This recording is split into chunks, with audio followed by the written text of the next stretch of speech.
Hey guys, welcome back to my channel. My name is Christy and today I'm going to attempt to wire a 12 volt or cigarette lighter plug onto my Maxx Air Fan that I had installed a few weeks back so that I have some electricity to it.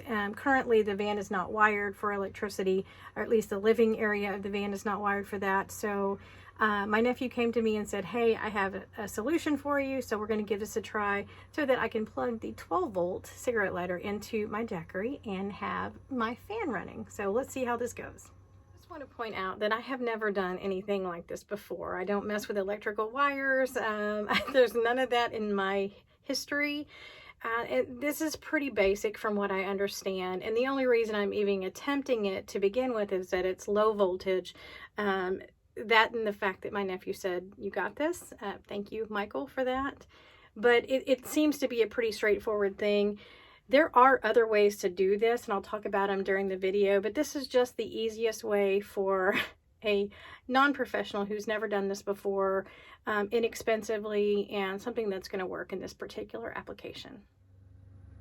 Here's the overview of my supplies. I did not own a wire stripper or crimper, so I bought that one's cheap Walmart version. And then I ordered the plug from Amazon. I do have the male end here that's going to go into the cigarette lighter, and right now it has the eyelets on the opposite end, which I'll be removing. So let's show you what I'm starting with. I got a 14-foot cord. Part of the reason is that my Jackery, which is my power station, sits at the back of my van, so I needed something that I can run up and around down to the Jackery. So this is, like I said, again, this is 14 foot. I'll put the links in the description for you guys. But the very first thing that I need to do is remove these eyelets off of here. So I'm just going to cut those. And again, I've never done this before. So here we go. I'll use the glasses for this one because I cannot see that close. So I'm just going to cut just below. They have a little sheath on here. I'm going to cut just below that and get rid of the eyelets. Maybe I am, maybe I'm not. Cut just below that. So just below the eyelets, you guys can see that. Maybe I am. So I've got that cut off. Just drop that on the floor for now because that makes it convenient. Okay, so now I'm going to cut the other wire. Let that drop as well. And so you can see the ends of the wiring are not exposed, so I need to strip the wire. So I can pull it apart just a little bit so that I have more space to do so. And for you guys that know how to do this, this is probably going to be boring to you, but this video is really for those of us who've never done this before. And I'm sure there's going to be experts watching this go, well, you should have done it this way. I'm working from where I know, so that's where we are here. So my wire cutters have numbers on here. I know that this is a 16. I'm going to feed it into the little 16 slot, and again, this is basic for those of you who know how to do this, but for the rest of us, here we go. Don't want to cut the wire, probably putting too much. Okay, so apparently about 1 inch of the wire is what I need to strip, so I just pinch it in there and I guess pull. That's not working. It's in there. Why is it not working? Okay, so hang on. So I just, boy, it sure looks easier when they do it on the videos. So I'll put it in there, pinch it, and then just strip it off. Okay, that works. All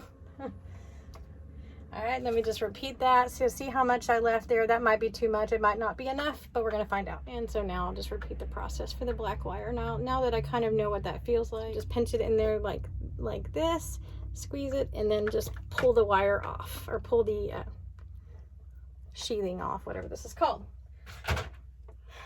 All right, so here we go. You see how these are kind of messy? Let me make sure you can see that okay. So you'll just want to twist the wires together to make them kind of nice and neat to be able to wrap them. There we go. And then on the Maxx Air Fan, they already had a little bit, I'm going to give myself a little bit more exposed wire than this, so I'm just going to cut these here as well. Drop that. So these are a little bit smaller. I'll just put that here. And This is not how it looks when the professionals do it. I'm just saying. And I've got a lot of junk to clean up from the floor. So it is a little warm in here right now. It's about 85 degrees and it's very humid because it's going to rain. I have the door closed because it's spring break and this campground is completely full of kids and it's really loud out there. I'm sweating in here. So anyway, let's get this going so I can get my fan going. So again, I'll just pinch it here. So again, the white wire, I'll just pinch it here and then pull that off. Same thing here. So the next step is I'm going to put the wires together. You can see the wires coming out of the Air Maxx fan. That's the positive wire. It's labeled for me. Put that together a little bit better. And then on these wires, the red is going to be my positive. How do I know that? Because I asked my nephew. I'm being completely honest. He said in most wiring applications where there's red and black, the red is always going to be positive. And in most wiring applications where there's red and white, the black is going to be positive. That's the only way that I knew this, and he knows what he's talking about, so I'm going to go with that. With that said, I'm going to take my black wire and my red wire and kind of put them together like this. If you can see that, and then just twist them until they're all the way twisted around each other. Make that good. And I'm going to do the same thing on the other side. Now, there are different ways to connect these. There are heat shrinking applications. There are little wraps that you can put in here. Wire nuts. There are plenty of different things, and people watching may say, well, I would have done this or that.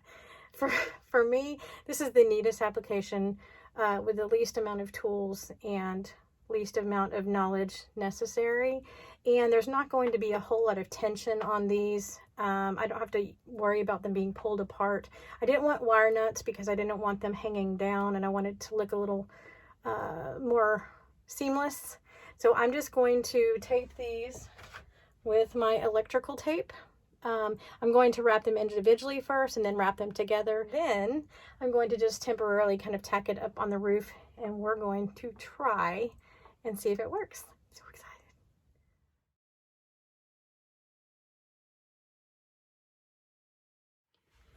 Okay, so there's how it looks. I wrapped it fairly tightly, both individually and then again together as one unit. That's what it looks like. I'm going to, again, just put this loosely hung up here. You can see that. Just so I can test it out and see how we did, and then I will strap it better to the ceiling and down the walls. I'm going to bring the other end down here, plug that into the jackery. It shows power there, so let's see if the fan is working. Here's the real test, guys. Let's see.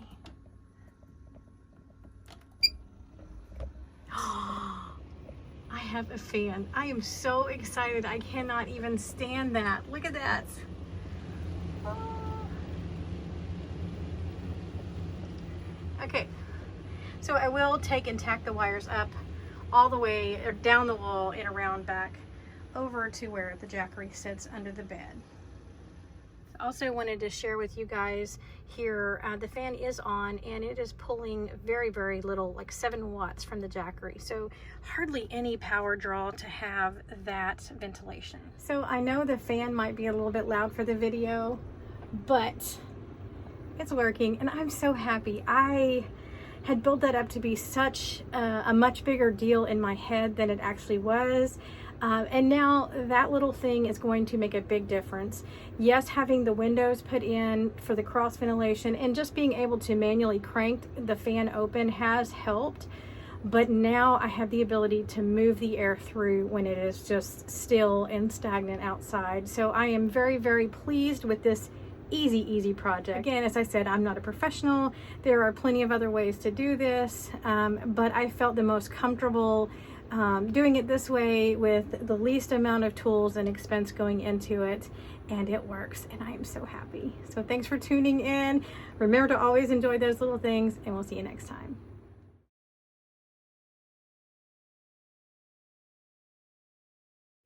Even though the rest of the van build, try that again, shoot.